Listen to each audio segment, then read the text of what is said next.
What's going on, everybody? This is Jordan with Conquer Trading and Investing. Good morning, good evening, good afternoon, wherever you are in the world. I am so happy and grateful that we are here together. You guys all uplift me. You guys all teach me. You guys' attitude is contagious. I love your outlook on life, and I'm grateful that you share it with me. As we get going here this morning, I think this is going to be a really good session. Really looking forward to sharing lots of stuff with you. Looking forward to digging in here and learning a lot. Good morning. Great to be here, everybody, together. Let's do this. It's Taco Tuesday. Rashad is right. It's Taco Tuesday, and that makes it great. Any way you look at it, let's get into it right now. We're going to start here with a couple of things. Let me see what I have over here. It's the DXY. All right. Let's start over here. Let's start with the equity markets. If you didn't see yesterday's afternoon update, I said that I feel that equities are risky up here. Now, the only reason I'm highlighting that, in case you missed the afternoon's update, by the way, thank you for everyone in the afternoon who smashes that like button. It's enormously helpful, and I'm grateful for your time for doing that. Now, it was the second time. The first time I said that was in the first week of August. I went over and said, look, equities are risky. They melted up and then crashed down and then had this whole fit and then ended up back where we started before, after the election, it was safe to get back in the waters. Now we're to a point where there's a lot going on, and it's just, I have this feeling there's nothing happening on the charts. The charts look beautiful. Whether I look at the S&P 500, technically they look beautiful. The Russell, it still looks beautiful. The Dow, it looks all beautiful. So that you listen, we have to follow price at the end of the day. Nevertheless, just sounding a little bit of alarm over here. And I'm going to get into it over here in 1 second. But be aware, Tesla over here has gone ahead and they announced another $5 billion stock offering. Tesla, I expect, is trading down on the day. I can't stand these markets that are closed overnight. I'm still showing it's up 7%. Oh, pre-market's down to 625 over here. I can't do the math in my head of how far that is down, but that would seem normal. That last time that happened, this earlier the same year, Tesla did another offering and the stock traded down, and then it was bought back up and appreciated drastically. This could be a buying opportunities for those who are interested in longer-term investments in Tesla. I asked the question yesterday, where do you think Tesla will be a year from now? Will it be trading higher or lower? I would say it was about 85% of the field said that it would be trading higher. Interesting. I want to take a look at this chart over here. Miguel was involved in this thread, which brought it to my attention over there.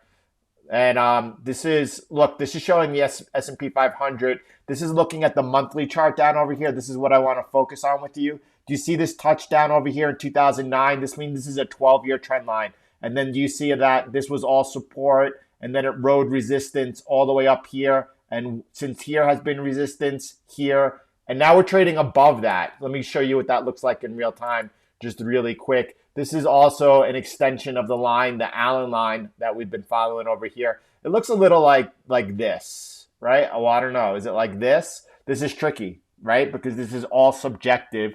This is TA. Do you connect? I would be connecting the lines over here, actually, because my eyes are focused right there on the two closes. It then adds up right over there. I think most people have it like this. Hold on, I'm having a little bit of trouble this morning with the feel of this mouse and this setup. All right, here we go. I don't want to, one last time.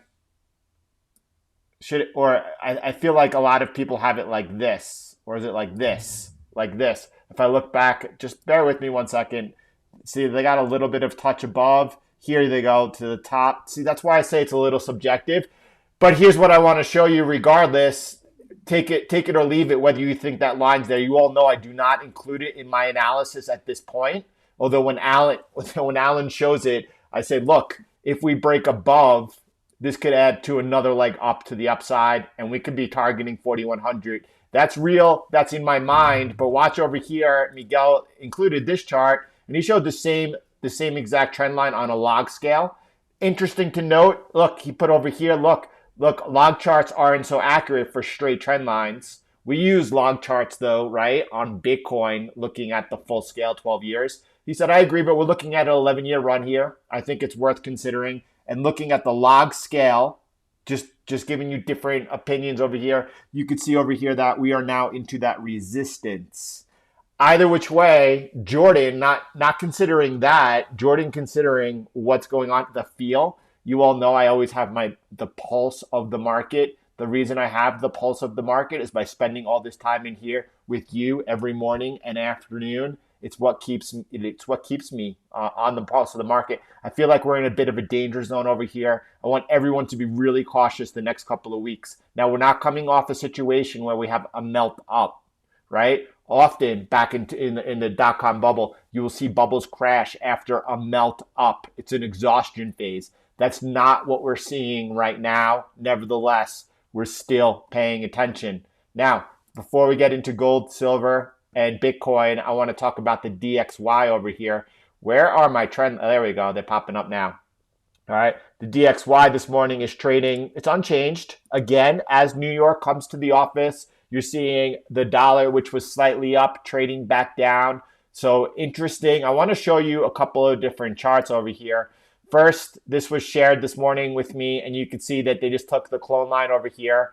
They cloned it. The trend line over here. They cloned it and they showed. And this is an awesome chart. I was.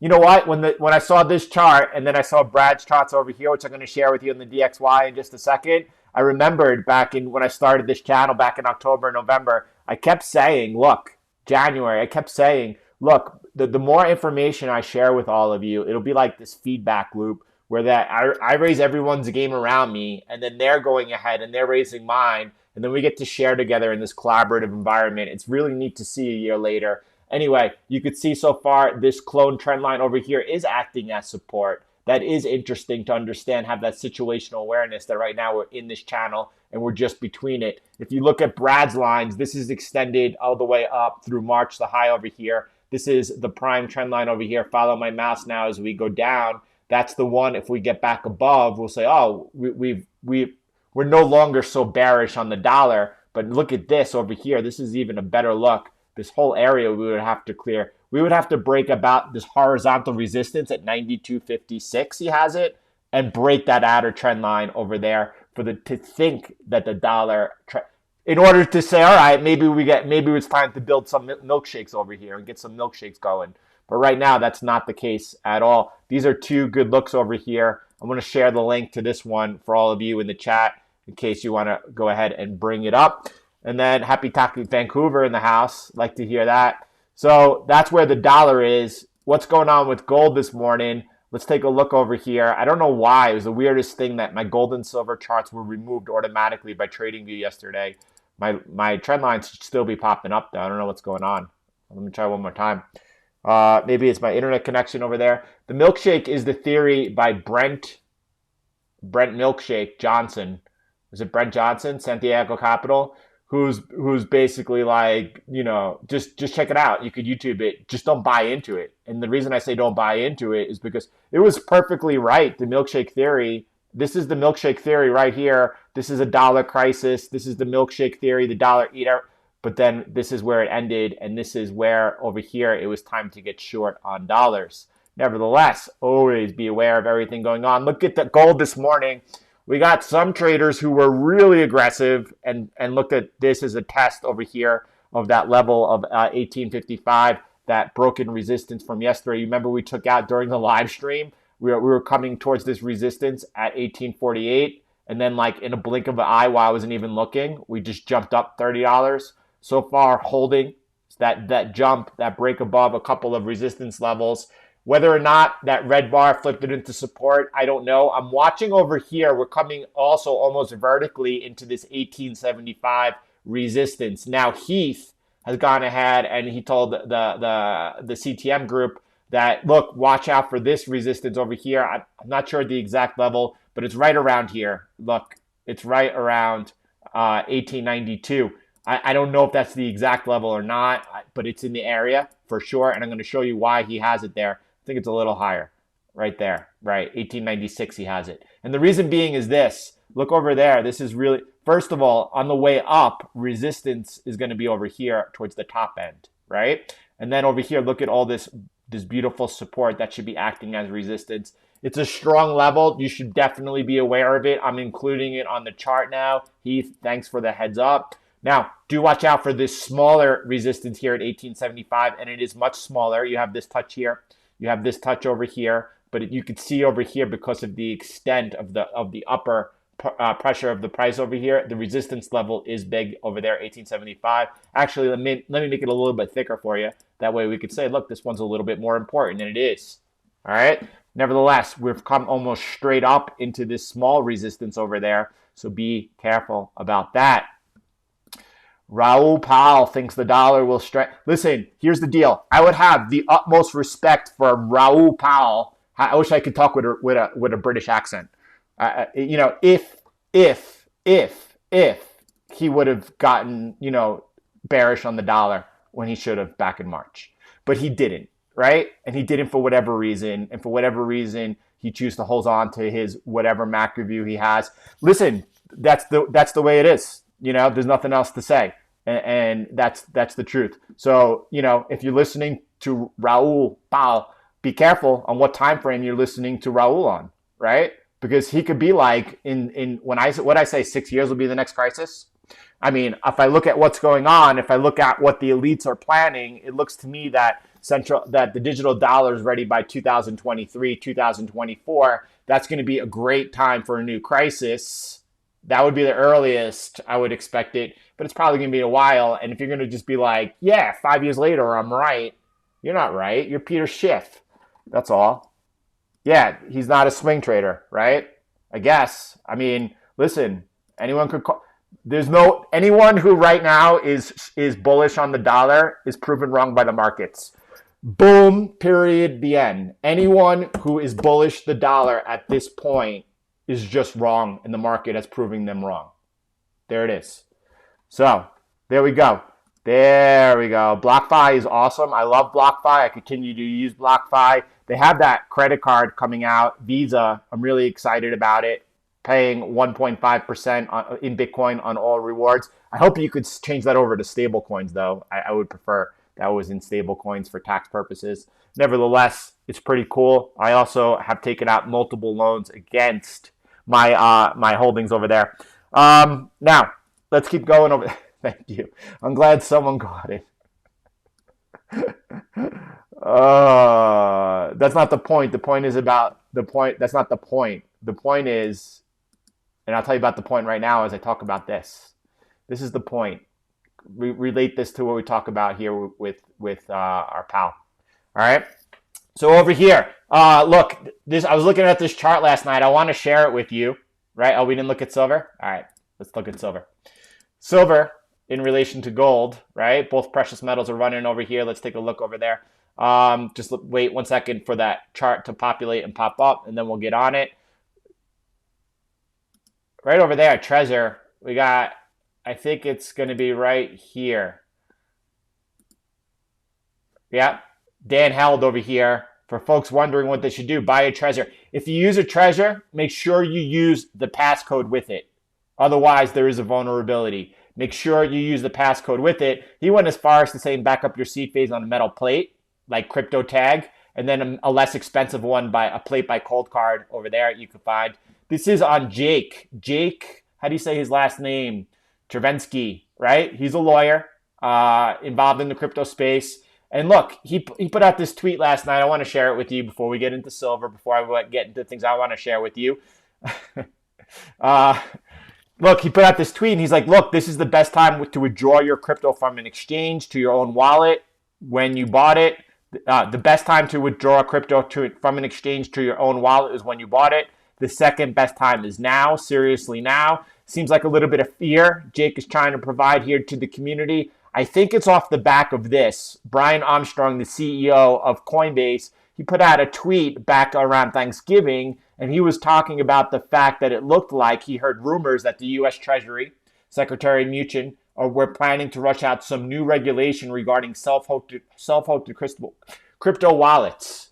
And I think that's is what Jake is talking about. But I also think that this, if you read the thread, is more geared towards DeFi tokens, which they don't know who the user is. And I think that's the problem for the exchanges and the thing to worry about. I don't think this is something I don't think that there's an imminent announcement from the Treasury that's going to cause a 30% drawdown in Bitcoin. Could it happen? Always be prepared for 30% drawdown. I don't think it's going to happen.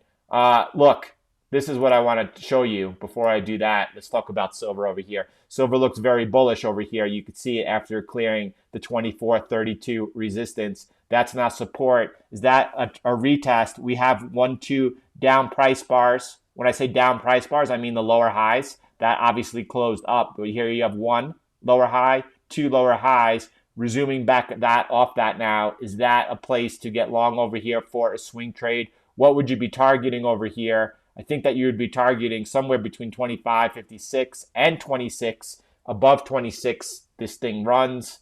Interesting. Brian Armstrong, he wants Coinbase to become the wallet for all his customers, right? Bias. Look at this chart. This is beautiful. I really want to share with you. Please perk up your attention for 1 second. Actually, I'm going to take a sip of some matcha and get some alpha waves flowing. Greg F. got the matcha in hand over here. The reason I want to show this to you over here, this is nothing more. Have you read that the S&P is considering including Bitcoin in their index? No, I've not heard that at all. That doesn't sound like that. That's not a public company. Are they going to include MicroStrategy? Is RIP? Is that what you meant? Are they thinking of including MicroStrategy? Or I don't know. Is MicroStrategy already included? I'm not familiar with that. All right. So here we go over here, and I want you to pay attention over here on this blue cycle. This is the first cycle, and then this red one, this is the second cycle. This is nothing more than the first 3 halvings overlaid with each other. This is simply a model, and all models are useful. All models work until they break. There's no question about that, right? Already fully positioned in the Bitcoin. What about adding more? Yeah, I mean, now or higher. Here's what I want. Pay attention, Harry. Here's what I want to show you. 2 things. First of all, you all know, or you should know, that I believe that what we're looking at. I think that Alan's clearing up what that discrepancy was, and it just looks like they're creating new indexes for crypto in 21. Thanks, Alan. All right, so here's what I want to focus in on over here, and 2 things. The first thing is that it does appear, and I said that this cycle is going to be shorter than the last. Lengthening cycle theory. This cycle is going to be shorter than the last. I have September 21st as the tentative date of the peak of the price, right? Why? Bitcoin is math. Now, you could see so far that this cycle, the third cycle, is actually between the first 2. Short, longer. If this continues and we peak before the second, that would make sense so far on current price action. Right now, we're setting up for a shorter cycle. Here's the thing, 2 things. The first thing over here is whatever you're looking at, we're getting close. What is this? Maybe January? That we're getting close here till it's time for a pullback. You have it in the first cycle. You have it in the second cycle. We're coming up towards that point. We'll be ready for that pullback. Now, we'll look at the chart when we talk about the pullback and what we think and things like that. The other thing that I want to discuss with you is that probably my price target potentially is very wrong, $160,000.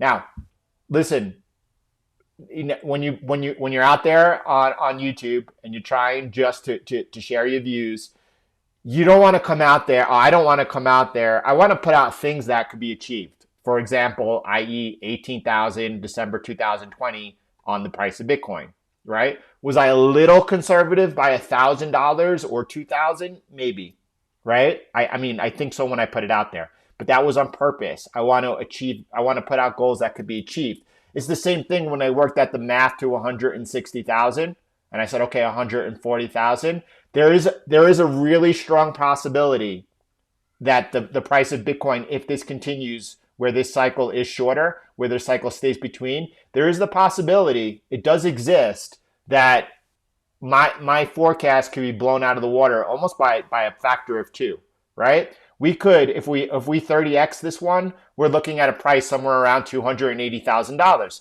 That happens to be Plan B stock to flow price for Bitcoin during this halving, $280,000. Now, if this one is in between the first and the third, and therefore price is actually also higher and it's above a 30x, forget about it. We could be in the $300,000 ranges. Listen, if either one of those things happy, two things. The first thing is I'll be so happy. I'm not selling at 140,000. I'm not selling at 160,000. You all know that I'm going to try to get out within 25% of the top, right? And I will be happy to be proven correct. The only reason I'm showing you this is because right now the data has us. If this was a lengthening cycle, we would be probably below this red one. Right now we're between the two. Just want to show you. I don't know who Capta is. All right, let's look at the charts. And before we get into everything else, let's just talk about over here. Then he's way off. I thought he changed that. I'm sorry, Alan. I thought he changed that knowing that although $100,000 in 2021, I thought that was his like old model for stock to flow. I thought he changed the model. Now, on his old model, he's also said that price way overshoots the target as it did back in the first one as well. Now, yeah, thank you, Gino. All right, so everyone's talking about right now the pullback, when to find it, when to look for it. We just had a 15% pullback. Someone was asking, should you add? Personally, I'm fully positioned in over here right now. Any pullback, I'm not adding. I tried to sell some over here. I tried to buy a little bit back over here, and then I tried to scale in buying a lot back. That would have really upped my position. That didn't work out. Right now, I'm looking for higher Bitcoin prices. I'm not saying that we're not going to see or that we're not going to take out this 1620 low. If that happens, then we're going to be like kind of like in DEFCON high alert situation. And then we'll be monitoring closely, expecting that bigger 30% pullback. But right now, after recovering so quickly, I'm looking personally for higher prices. You do have another nice piece of news over here. MicroStrategy is announcing an offering of $400 million. They want to buy that Bitcoin with that. They're basically raising dollars to buy another $400 million of Bitcoin. MicroStrategy already has a target on their back. That target is they are the public company that has the greatest reserve holdings of Bitcoin. I think it's like the 5th largest Bitcoin holding already in the world. Every company is going to want that honor. Every company is going to want that honor. As MicroStrategy here bids it up over here, that is absolutely fire. Absolutely fire. All right. I missed Kip's wisdom. I was just doing a lot of talking. I didn't see it. All right. Let's keep going over here. Let's find out what's going on across the markets now that we got a little bit. 144. Thanks, Ted. So I'm confused, and I guess I could look it up on my own. I thought that he had like 2 models and changed his model. Did he not? I mean, there was an interview on what Bitcoin did, and he's talking about a $280,000 price target. If he's talking about that in the next halving, then he's way underestimated. I'm confused. I'll figure it out on my own. That's what I thought. Digital money. I'm on Digital Money's page, and I don't know which one's right, which one's wrong. I want to find out. But I thought that this is the right here, Plan B, stock to flow shows 250 for late 2021. I thought this is also what I'm at, but I will check. It's confusing with the multiple. There we go. All right. There we go. It's confusing because he changed the model. He changed the model, so it's...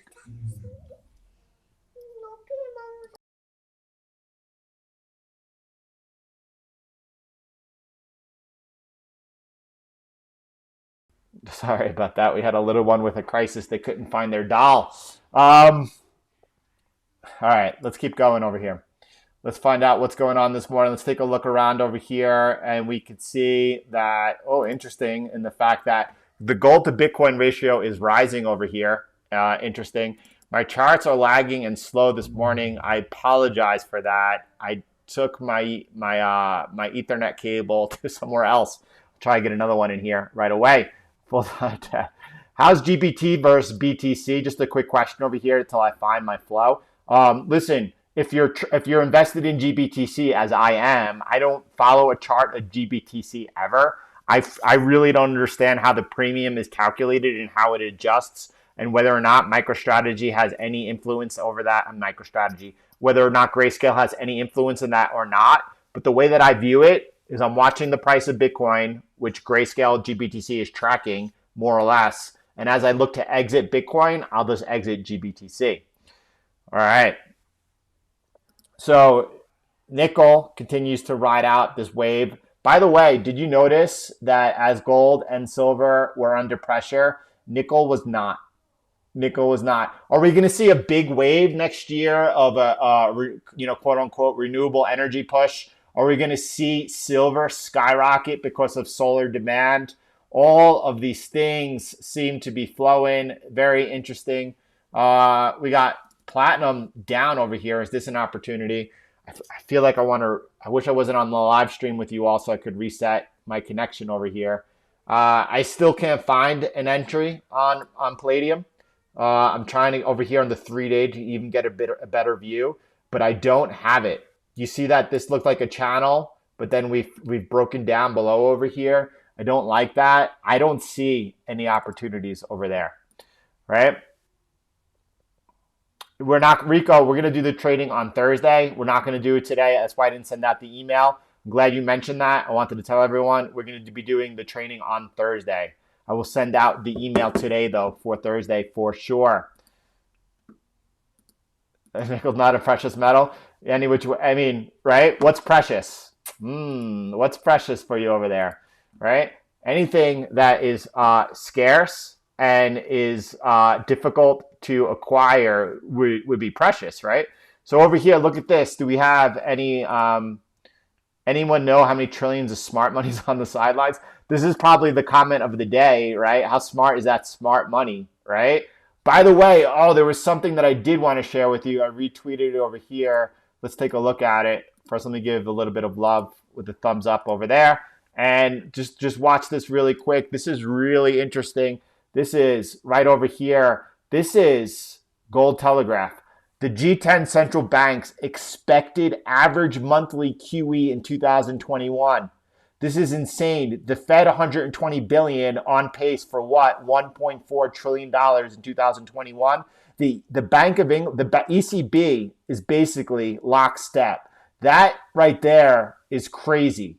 That's a crazy amount of liquidity that is going to be introduced in 2021. And then you could just take up these random, 25 billion here a month, 18 billion here, blah, blah, blah. So when we talk about right over here on the S&P 500, when we talk about the possibility exists for another leg up and taking us towards 2,400, follow the money. Here's the money, and guess what? What does QE do? It just exacerbates wealth inequality. It just causes people who own any type of assets to see those assets continue to rise.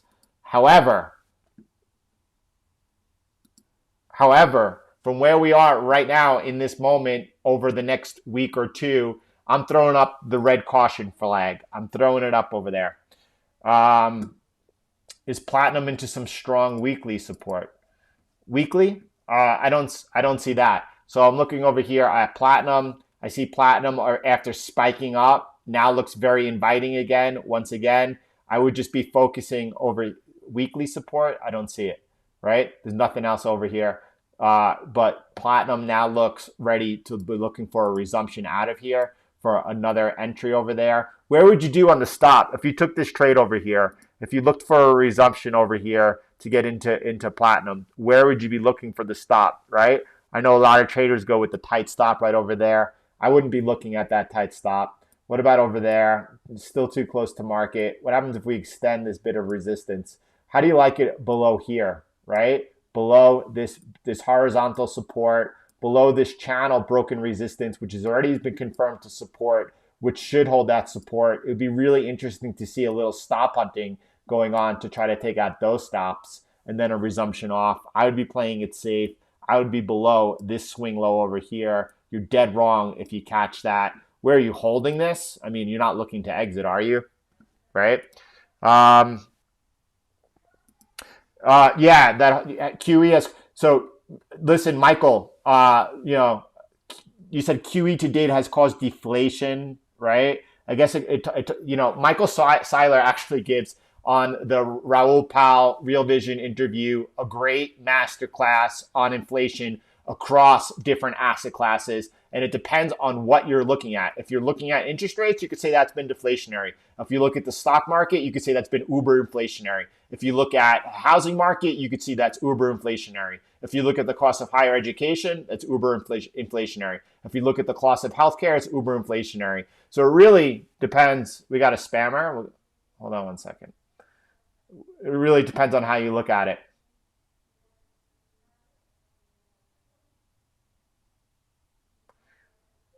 I never even Heath, catching in on what you're talking, the conversation over here. I never even heard of Cata Papa, but I'm looking for. I heard spammer in here. You guys must have gotten him already. I don't see that.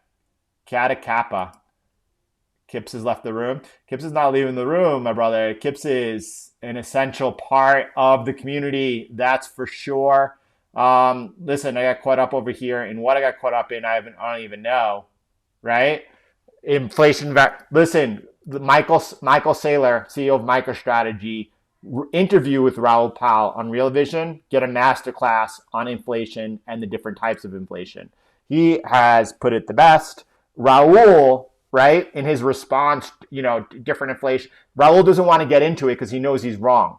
Raul's been in that deflationary camp. He knows he's dead wrong, and he won't have the conversation. Again, call it as it is. That's what it is. Yeah. So it depends on how you measure it, and there's a lot. There's so many different thoughts out there. There was another one I saw. It was Danielle D. What's her name? Danielle D. Marco Booth or something like that. She gave a former Fed insider. She gave an interview on what inflation is as well, where a YouTuber speaking with her gave it, and she was like, "Yep, that was dead up." There's lots of them. I want to see that. On George Gammon did an interview with Raoul yesterday. I'm greatly looking forward to that, Rich. Thanks for bringing that to our attention. I would like to see that interview. Looking forward to it as well. And just to call it is as it is, I've said it 100 times before. There it is, Michael. D. Martino Booth. I've said it 100 times before. Yeah,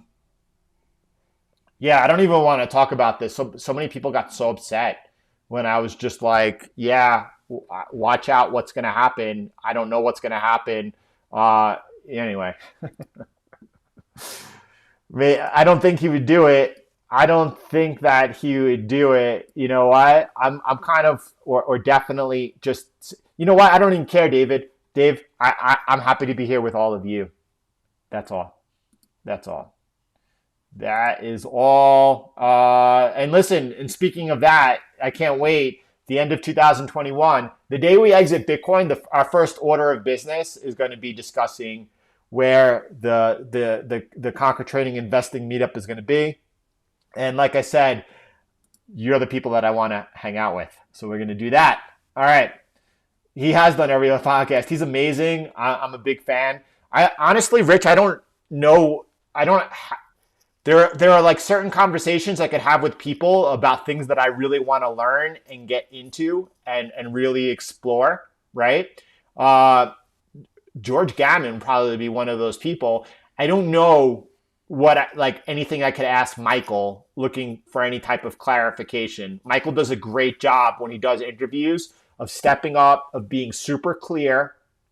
He's there to basically share one point of view, one narrative, and he does it better than anyone else. I don't know what else, there's nothing I could ask him, right?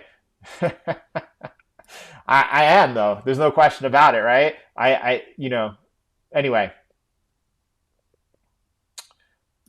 Interesting. I feel like I missed that, Ted. Interesting. I love Pomp. I like listening to Pomp. What I like about Pomp, by the way, is that Pomp is able to have conversations across multiple different areas, and I think that's one of the best way to learn. I feel honored that right now I have the privilege and the opportunity to be able to listen to all these people, whether it is Raoul Pal, whether it is Michael Saylor, whether it is Anthony Papalano, all these people adding to the conversation all the time. I think that it is absolutely wonderful. And there's a lot more. Preston over at the Billionaires Podcast, phenomenal person to learn from. So many. I feel really grateful, right? How could you buy physical silver without paying taxes? Listen, I have no, like, avoiding taxes is not something that I think that anyone should be looking to do, right? So careful. That's all I could say about that. Let's keep going over here. Tesla shaking off. Tesla, look at this. Tesla has opened up down over here, I guess somewhere around 5% or maybe more or less, and is so far looking to close that gap. Once they close the gap, let's see what it does from there. That will be interesting. Pay your taxes, folks. Pay your taxes.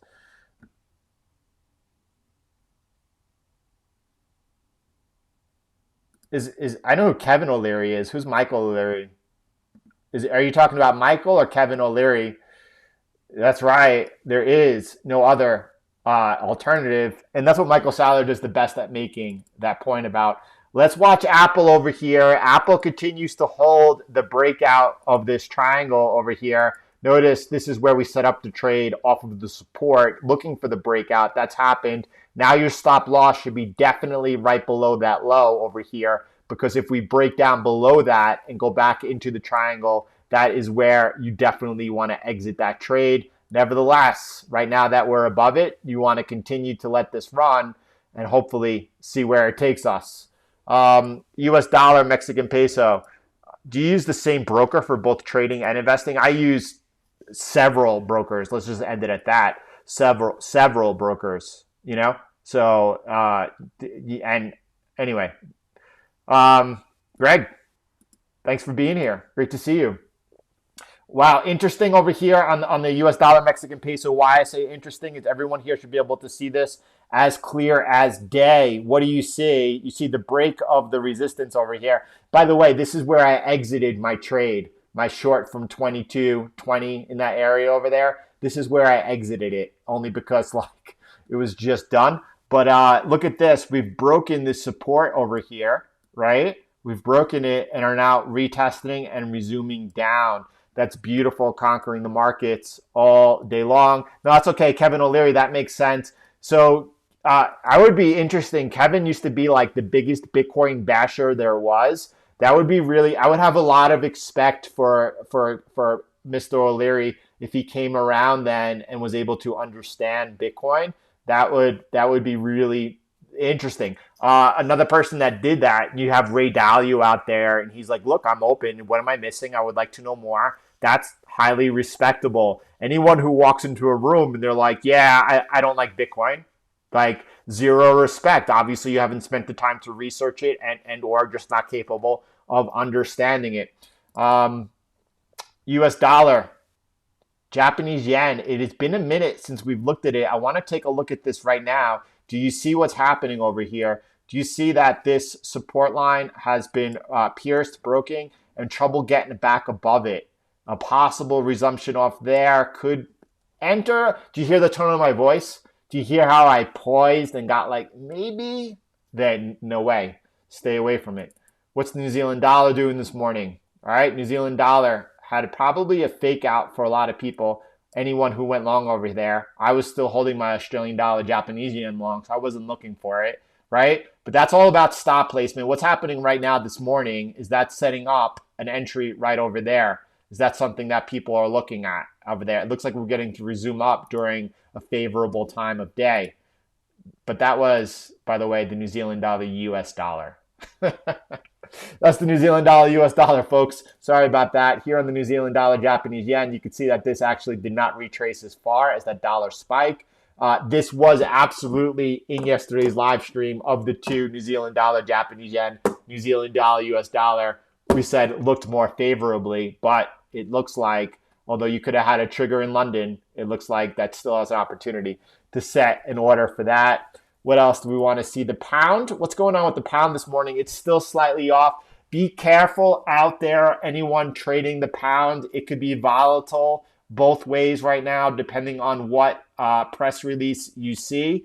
Be very, very careful. A lot of traders always want to get into a position ahead of an event, hoping if it goes their way, they have the potential to make a lot of money. Well, if that's the type of person you are, just take a mental note 3.5 years from now, or whatever the case may be, 15 months before the next halving, go ahead and start buying Bitcoin. That's one you could do. So watch it. Just careful on the pound pairs. Careful on the pound pairs. Let's see what's going on with the euro US dollar this morning. Interesting over here, resuming out of what looked like a pretty steep bull flag, right? It looks like it's trying to resume out right now. The euro, the euro, the New Zealand dollar. What else? Those have been, and the Australian dollar the last 2 weeks have been showing signs of life. They are the strongest pairs out there that I've seen. This is the Australian dollar, Japanese yen. You can see the New Zealand dollar, Japanese yen looks a little bit firmer. Right now, though, this looks like it's putting in a nice consolidation over here, getting ready, hopefully, for another leg up as I'm still riding that position myself. What else is there? Australian dollar, US dollar, right? No, I won't sell at 100. I'm going to track field is asking if I will sell, exit my Bitcoin position, start planning our Conquering Trading and Investing meetup at $140,000 or before. Neither one of those is the case. I kind of expect in my gut that we're going way higher than that.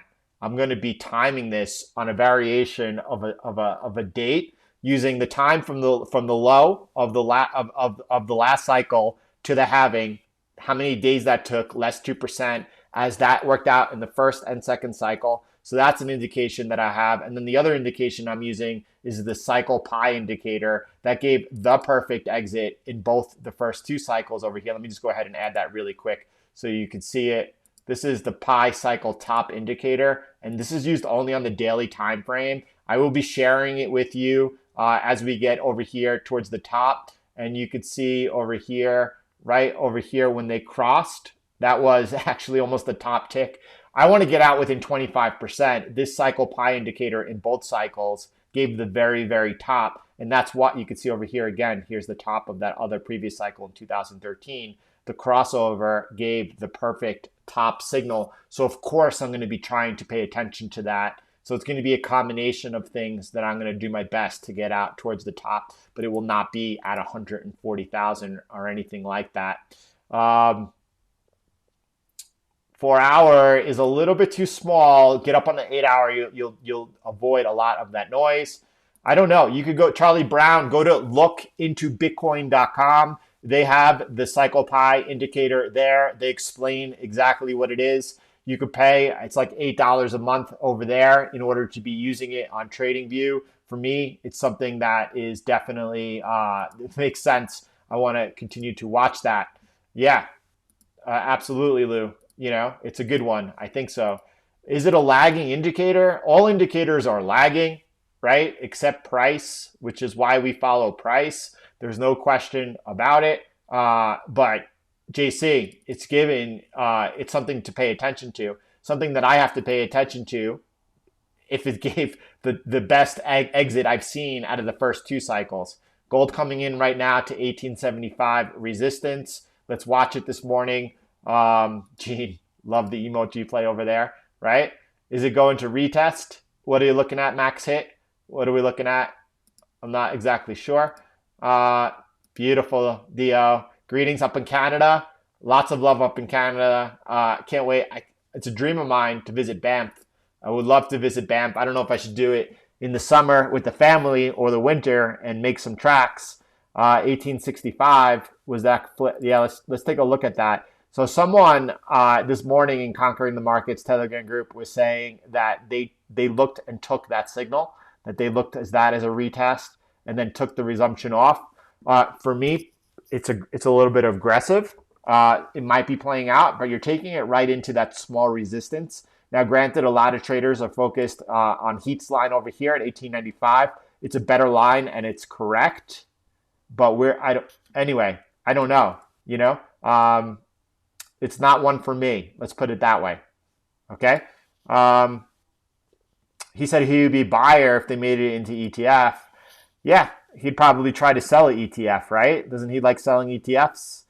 Thank you, Lemmy. I am just silenced at that comment. Thank you very much. Nice, Kips. Wrecking on the gold over here. Love it. When Kips gets involved, track them. Got to track the wolf. That's how you catch a wolf. It's the only way. You're not going to trick them. Yep. Should you be locking in profits on gold? I don't think so. I so I just want to talk about that. Look, this is not any type of investment advice. Do your own research. If you're in the trade, you know better than me. Let's put it that way. I'm not long gold over here, right? And if you are, then you know better than me. How about that? Now, where would I be looking, or where should you be looking to exit gold? Where would you say that things have changed and you are wrong right now? Look, just going off the recent price action, and that's a pretty substantial gain that we've put in the last few sessions over here. It's 6% on gold, right? You're seeing as gold was down 15%, you see a lot of bargain hunters coming in over there. They were definitely way more on the right side of the ball than I was, that's for sure. So, right, look, above this area right over here, above this support right over there, it's uber bullish. There's no cause for concern.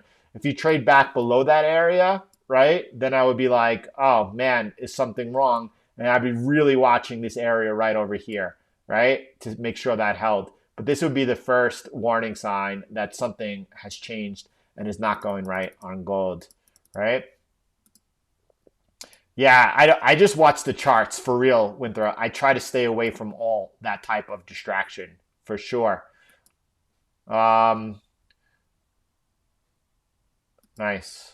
Nice, Greg. Nice. Great, great, great, great, great, great, great, great, great, great, great entry.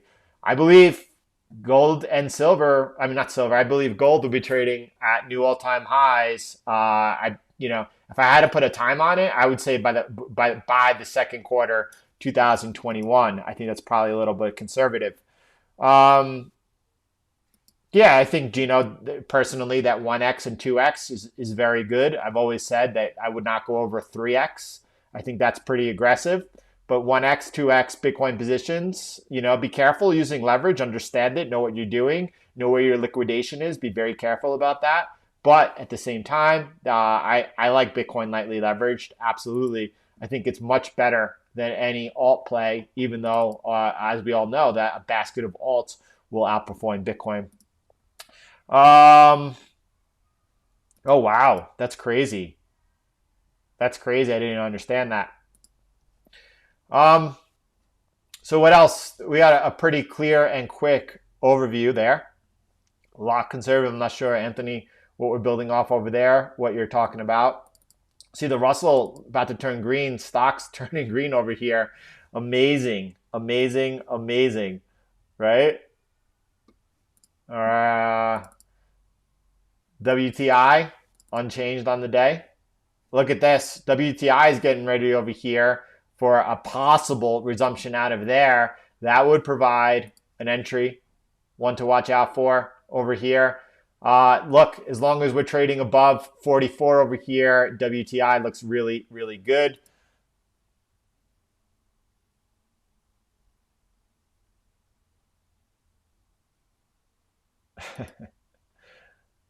Thank you, Sam. Thank you, Sam.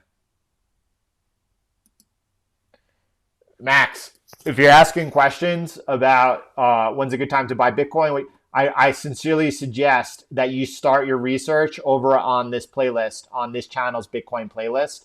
I think it's exceptional work. It's well researched. It's really well presented. And I think afterwards that you'll have a really, really, yeah, I didn't understand what was going on there with pizza, Tony. I think you'll have a better understanding, and that could start your journey and your research over there. So, silver just looks bit more Bitcoins, please. That's what I want them all. That's for sure. That's for sure. Kenneth, I think this is Kenneth right here has basically just summed up everything going on in the markets, and I believe what is this is. I really I really resonates with me what you're saying. He has stops on equities, right? Just to be cautious and careful over here. He's letting them run, that sounds like, and you cannot be in a smarter, better position. And then he's looking to hold on to the gold and Bitcoin. I think he's really nailed it over there. Welcome to the channel. I'm glad you're here with us. So Kenneth really nailing this over here and summarizing it very well. I like it. Kip's wisdom. We need a little bit of section about the wisdom of Kip's over there. How many times a day do I look at charts? I look them at here in this morning with you. And then I look at them again when I do the afternoon update. And then again myself, into Asia before going to bed. So it's 3 times a day that I'm looking at the charts. And then generally speaking, I have my phone with me, right? So I have, TradingView app, and I'm generally aware of prices at all times, but I'm not looking at charts. I look at charts in the morning, right? Yeah, I think that was brilliant, right? Listen, at that time, those 10,000 Bitcoins were valued at roughly what? $20, right? It's not as if those Bitcoins were worth X amount today. They were only worth $20 or whatever the case was. And really, that was a milestone in Bitcoin's adoption journey. It was really important that occurred. It was really important that happened. Listen, that person bought pizzas, but a lot of other people spent that much Bitcoin on basically things of less value than a pizza, right? So, that's like saying today, you bought a car, right? For two Bitcoin or whatever you bought, right? But, fast forward 10 years, you could have bought, you probably could have bought a mansion. So, it's all relative. And at the time, it made a lot of sense. That's right. The 8-hour time frame is the best time frame. It gives you a life. Trading and investing is all about having a lifestyle. There's no question. I don't know. This is a great question about what happens over here. Gene this morning was looking at this over here on Bitcoin. You could see that little bit of what looks like a little bit of a bull flag over here, right? You could see that maybe. But this line over here makes a lot of sense, connecting this resistance over here, and then it has become support. And then this morning we peeked into it.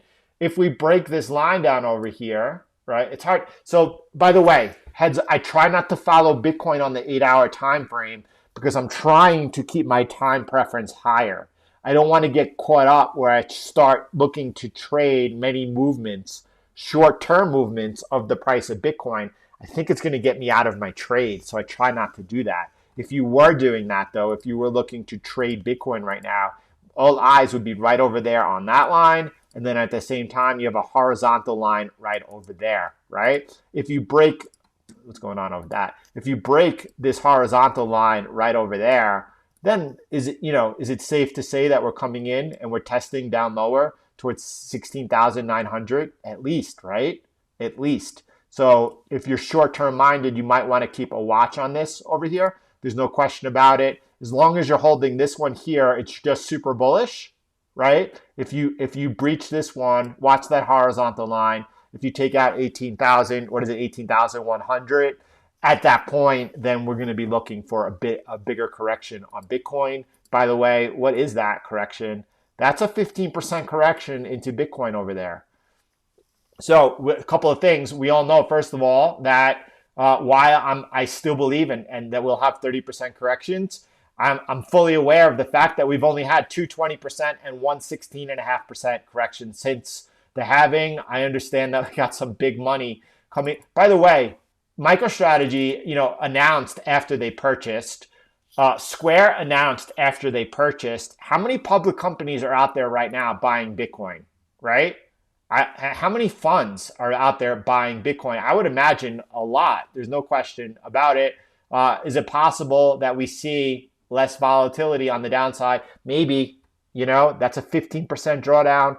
Do I think that you should start nibbling at 15%? I think everyone, including myself going forward, should change the game plan where at 15%, you start to scale in. And yes, I do think that it should be proportionally larger as you get closer to 30%. So that's what's going on right over there.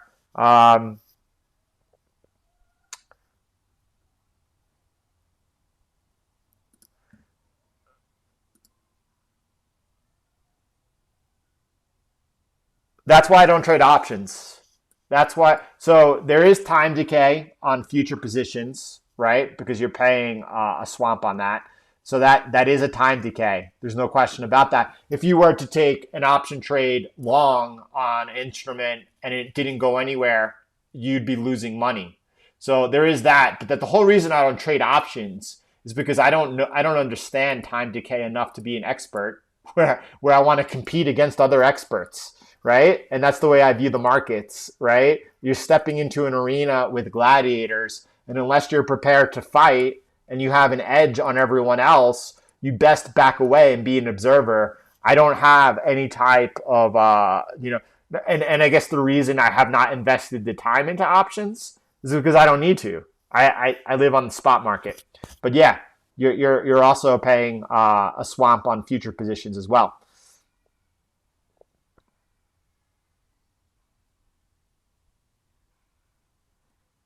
I don't know. I don't have a probability on that. I could say we were there. We were there a week ago.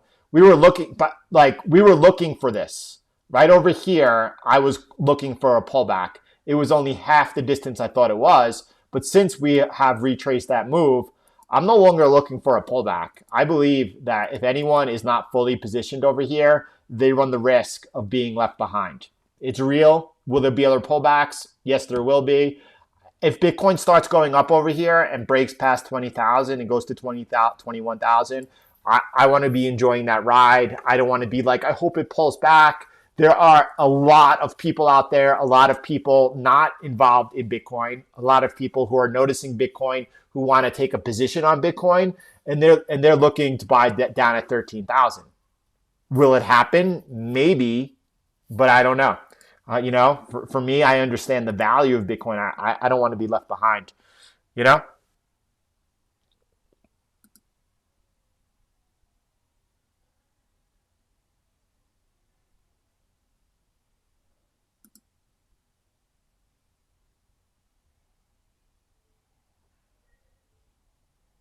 Yeah, that is pretty cool. I like that a lot.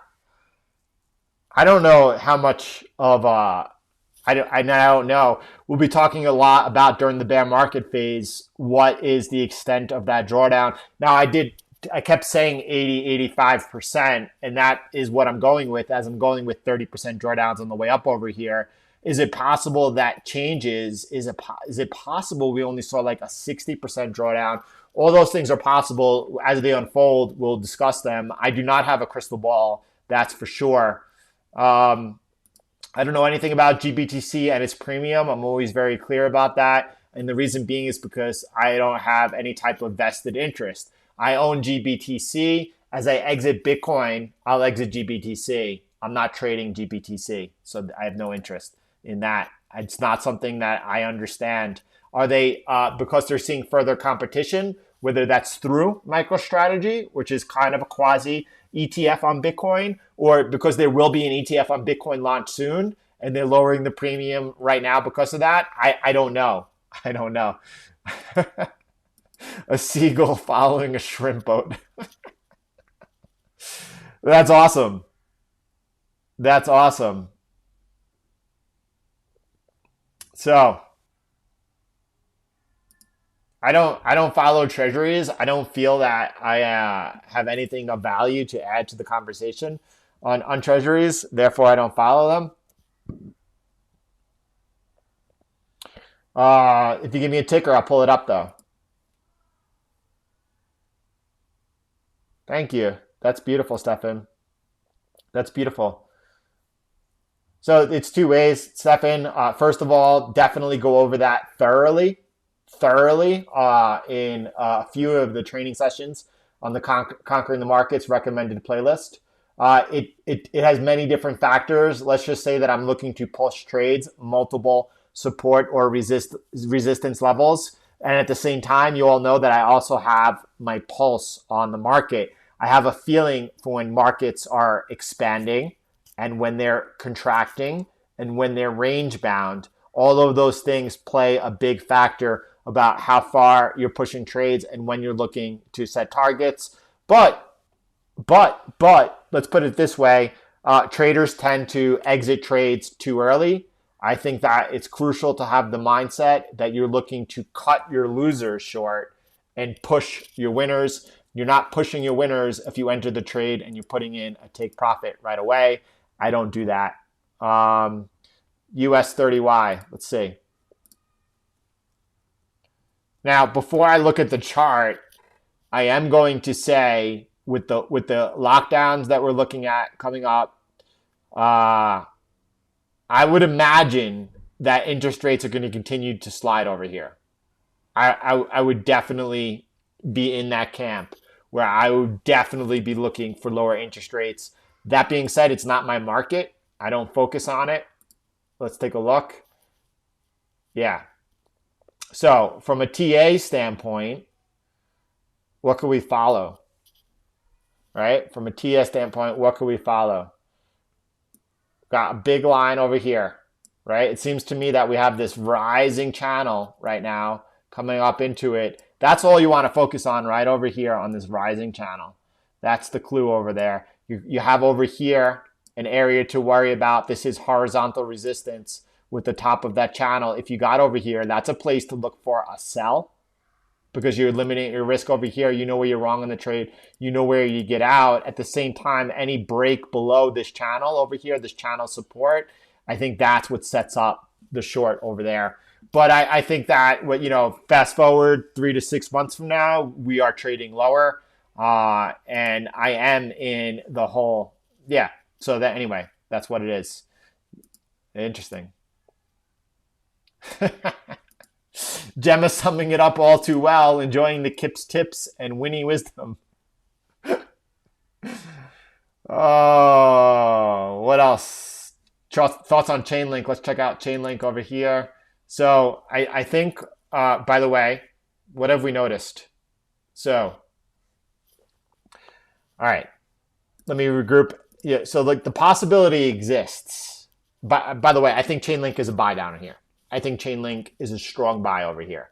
Now, when we were trading down over here at 1150, I thought Bitcoin was going to retrace another 15%. And if that happened, there's no question that I thought that Chainlink could be looking right around under $10, right? There's no question about that. Does that possibility still exist? Yep. Do I think that we could trade much lower than $9.80? I don't think so. I mean, anything's possible. It's the markets. I don't think that we trade down $3 from where we are right now. Do I think that we trade up $3 from where we are now? Yeah. Do I think that we trade up $6 from where we are, in a relatively, near term, whatever it is, 4 months? Yeah. So that's Chainlink. I think that it's a buy down over here. I think it's a really good buy down over here. I don't really think that trend line works. Just looking at from where price is, if Bitcoin pulls back, and Bitcoin is right near the high. If it pulls back 30%, are we going to see all coins trading lower? Yeah. Be prepared mentally. Under $10 on Chainlink, it's a possibility. So that's how I see Chainlink right now, and all alts right now. Do I have any thoughts on fuel cell technology? The only thought that I have about that is that it's something that I would be very interested in learning more about. If you have, or anyone has, a good resource for me to start, I would be all about it for sure. Not that that's fuel cells, but Tesla battery cells, Tesla battery packs. I would absolutely love to have 2 of them in my house. There's no question about it. And Kips, I don't have any type of insight. I would love to learn more about it. That's all I could say.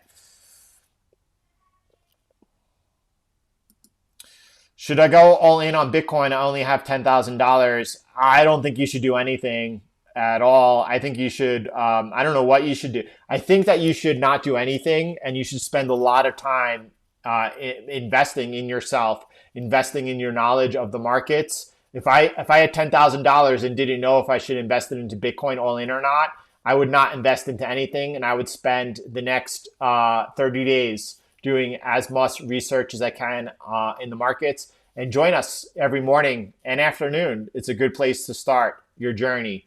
But definitely track Field K. When you're making an investment, you shouldn't have any questions. Otherwise, you shouldn't make the investment.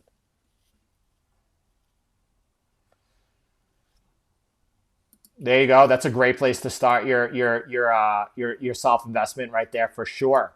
Right. Um, what else do we got?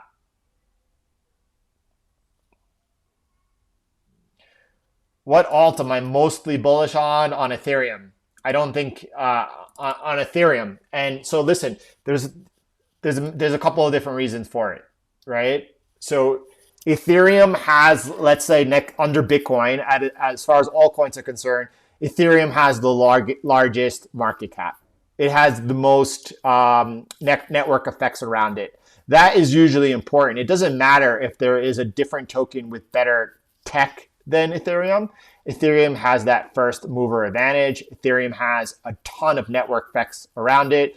There's a greater chance of Ethereum succeeding than others. Now, if you look at Ethereum through a lens of clarity and not trying to be biased because you love Ethereum and want it to work out, there's a lot of problems with it.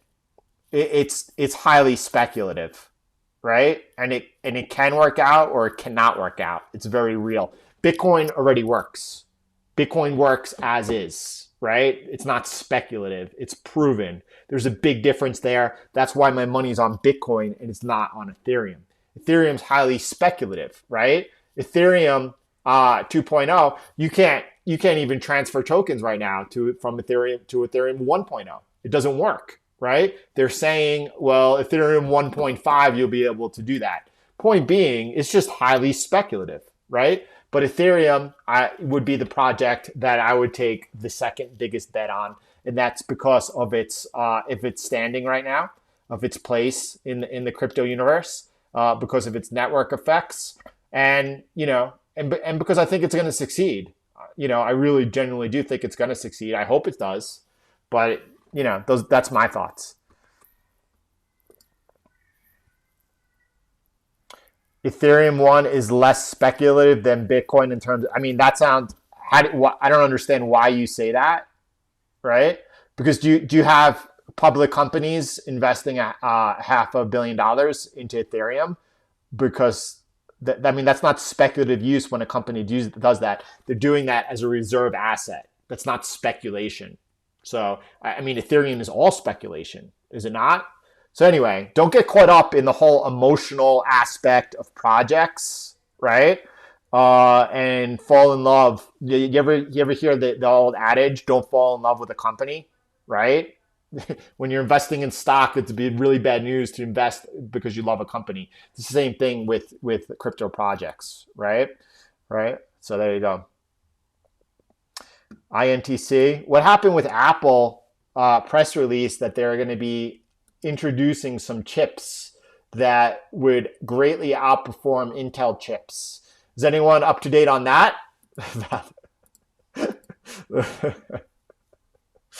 Oh boy. Yeah. There's a lot of building going on Bitcoin as well, by the way. There is a lot of building. Lightning Network is absolutely way ahead of schedule. That thing is getting more and more reliable. I would say the biggest DeFi network in the world right now is Bitcoin. So before I look at Intel, I want to look at Intel 1 second. Shane is saying, how central banks, royal families, do you think they still think the old system will work versus Bitcoin? Is the smarter money going into Bitcoin because why are banks buying? So really quick, I want to field this question, Shane, before we look at Intel. And what I really want to say is, first of all, thank you if you're here watching right now and for the 521 likes. But, and by the way, I hope you have a beautiful day. Shane, I think that what's happening over here, you have to look, if you want to talk about the royal families, or I think when you say royal families, I think of things like Rothschild, right? So if you look at the World Economic Forum, by the way, did you know that the World Economic Forum, it's the same people that meet in Davos and believe that they are the elite of the world and should control what happens to you in your daily life? They feel that they have that birthright, right? They refer to me and you as peasants. So speaking of peasants, they came out with this new thing called the Common Pass. Commoners, peasants, Common Pass.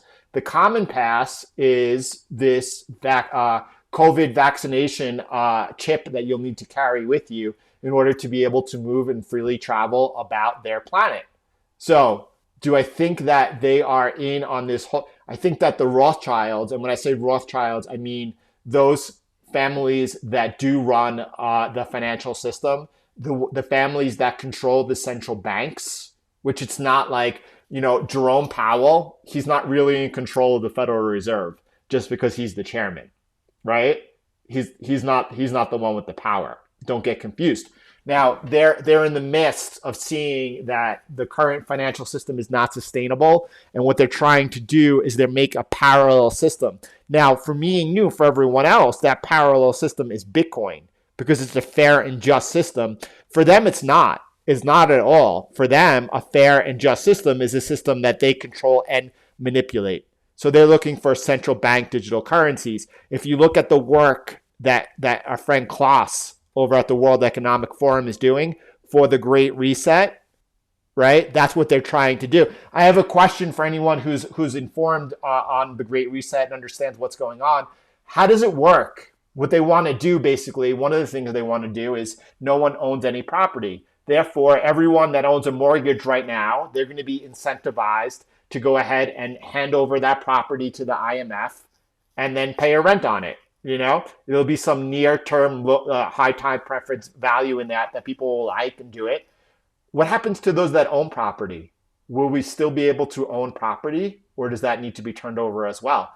I don't know how it's going to work, but I do know that they are very actively seeking this new parallel system that they can make the jump to, because they know that this current one we have is not sustainable.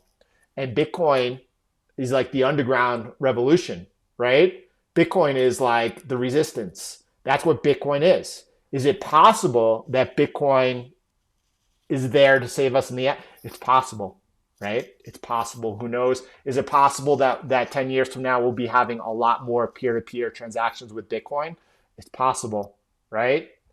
But Bitcoin, in my opinion, is probably one of the greatest hopes for the world. So you better participate, right? That's the way I see it. Off to Intel over there. I didn't see. Yes, that 100%. And Winthrop, I want to just backpedal a second to any of those that were with me in 2018. I saw the IMF putting out all these white papers on their CBDC before anyone else was talking about it, before Raoul was sharing his threads on Twitter about it, years before, right? So one of the things I've always said is that they will not be able to wait, we got stop. We got a very important comment over here. Motus founded conspiracy theory was created just like toxic masculinity to push an agenda. I don't know. I can't follow what you're saying. I don't know if it's right or wrong, or I don't understand. That's all. So I want to finish this thought over here. The IMF, the Winthrop is right. They are going to implement this new system during a crisis, which is why I say I cannot foresee the new crisis being until 2023, 2024, when they have the digital currency right. But I also think, and this is just Jordan's speculation, Jordan having a drink with you, just talking, this is not based on anything other than speculation. I think that the Federal Reserve, the Bank of New York, will be sacrificed. I think that the USA, and they're not connected. The Bank of New York, the Federal Reserve, is not the USA because foreigners own that. But I believe that they will be sacrificed as they make this new. So Igor, that's the one thing that I hold very. Listen, they're trying to get the guns, and these people have a way of getting whatever they want, right? So I don't know, but America, the concept of America, right? And that's different for all of my Latin friends here than the Americas, right? Latin America, the Americas is all of, Canada, Mexico, United States, all the way down to Argentina, including Colombia and Peru. That's the Americas. America is a concept of the United States of America, and I have great hope in America, and I still think that you know it's complicated, but I have great hope.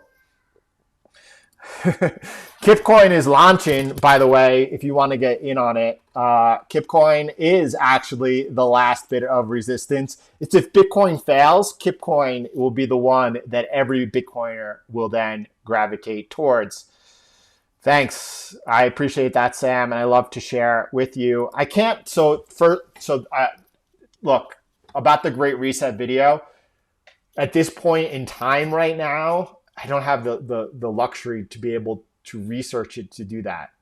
Look, the live streams in the morning and the videos in the afternoon, those are essential for me to share with you, and no matter what, I will do them.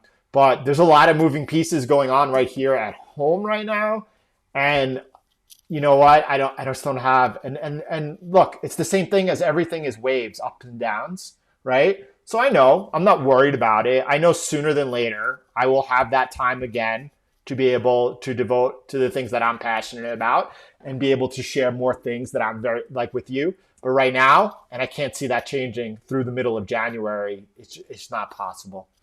I would like to. I am quite biased. Is that what we meant to say here, Nate? That I'm quite based or biased? I'm not sure. If you're saying I'm quite biased, well, yeah, everyone in the world is biased, right? And not only that, how about this? Everyone thinks that their information is right and that everyone else is wrong. I don't think that, by the way. I really don't think that. I believe that I am programmed just as much as everyone else. Why do I say that? Because in February, I went ahead in the first week of February, I went and stocked up on like 6 months of toilet paper. Why did I do that? I'll tell you why I do that. Because I'm programmed. There's no question about it. I know that I am. I try my best understanding that we're all manipulated to be able to see what everyone else is. If you don't believe that, I'm so sorry. This is your first red pill, right? There is a conspiracy. Look, since the dawn of time, there's always been powerful people conspiring with each other to hold on, to gain and consolidate power, right? That's been since the dawn of time. You are willfully ignorant if you think different. Period. No question about it. So if you think I'm biased, sure, I am, except I know that I am, and you don't think that you are. What's up? That's something to think about over there. I wonder, Winthrop, he's saying, look, we would already be under a global financial system if it were not for China and Russia. And I agree a lot with that. And I wonder, at the end of the day, I know where Russia stands right now, and Russia does not stand with the global agenda. I don't know where China stands. I would like to know more. I don't have that type of insight. I hope China's working for themselves. I really do. There you go. This is one of the best comments all day. Pay attention to everything and be flexible, whether it's a conspiracy or not. But listen, a conspiracy is when a group of people make a plan together. Like, have you ever seen the reality TV show Survivor? When you put a bunch of people on an island together, what do? They conspire together to form alliances to gain power.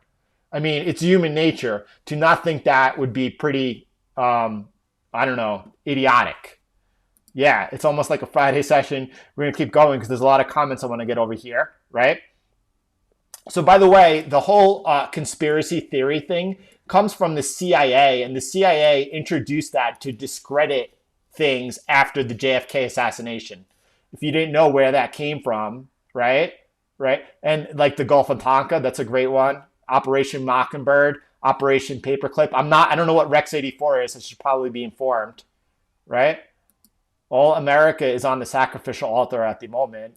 I agree with that completely. The new Lehman could be America. And here's the one thing, though, is that I believe in America and Americans. Right now, they don't realize that they're purposely being divided. Some do. That they're purposely being divided right? Black versus white, rich versus poor, privileged versus not, yada, yada, in a million different ways, because that's how you control them. Did you forget the revolution? United we stand. Oh, because you think that your rulers, your politicians should be called your elites, right? Your politicians should be called the elites. Don't do as I say, not as I do. There we go. Thank you, Beard Axe McAxe Beard, for clarifying that for sure. Um, Thank you, Tom. Appreciate to be here with everyone for sure. I wish this was the case, but the world has drastically changed. Look at all the thumbs down. People can't take other people thinking freely. I never in my life ever had a problem with someone sharing their thoughts. No one's thoughts have ever in this entire life of mine have ever put me in a position where I felt threatened or I felt it was unokay for them to share them. That I cannot imagine being painted into a small little uncomfortable, lonely box like that, where other people sharing ideas and thoughts would get me upset. That's really sad. So I feel really bad for you. So, but look, the world has not stayed the same. The world is drastically different than it was 1 year ago. And the world is drastically different than it was 10 years ago. So to think that everything will stay the same as they are right now, I would really rethink that, right? No. Could a huge drop happen like it did no. You mean it traded this year in 2020 to 3,800 on Bitcoin, right? During the liquidity crisis. We're not facing a liquidity crisis right now. I'm going to go with Kip's coin. It's just more decentralized.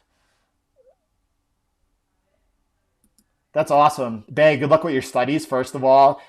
Listen, my nephew is a freshman this year in university, and it's really tough. He seems to have a great attitude. Think of, things are going to stay normal. And there's nothing about university right now that's normal. You're not allowed, there's nothing normal about it. So to think that things are going to stay normal, you're not living in a normal life. First, right. This is usually positive, by the way. After the fourth turning is the first turning. There's a lot of hope. There's a lot of hope. But listen, we need to grow stronger together at this point in time, right? That's a psyp op theory. I missed it, Bearded Axe. I don't know exactly what you're talking about, which the psyp op theory is. I wish I knew what you're saying. Please tell me.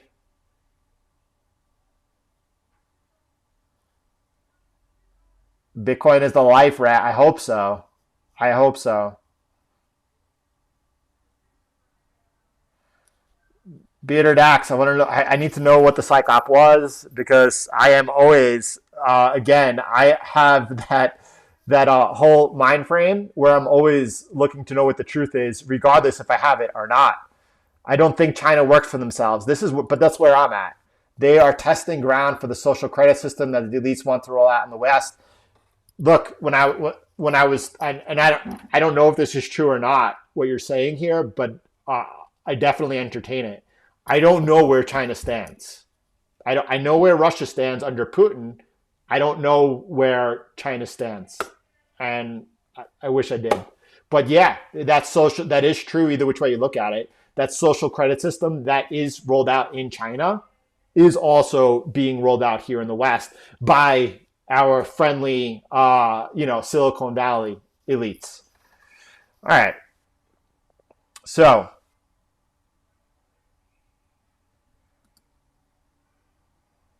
let's see what else we got going on today. I think this is a great place to end it. Tinfoil hat Tuesday. Well, I don't think anything's tinfoil hat. Look, in my opinion, I think a tinfoil hat would be like, listen, the people that are in control are really looking out for our best interest. I think that would be like a tinfoil hat conspiracy. Or to be like, the media is not biased and they don't have an agenda. That's some tinfoil hat stuff right over there, right? So, but anyway, everyone, whether they like it or not, there it is. Facts are facts, right? All right, everyone, let's roll out. We're gonna play some Kip's guitar in a minute.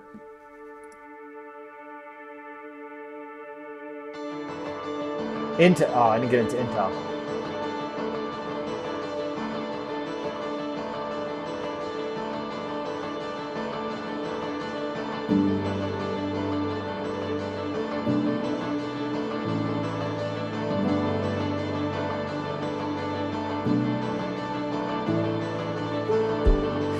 That's not.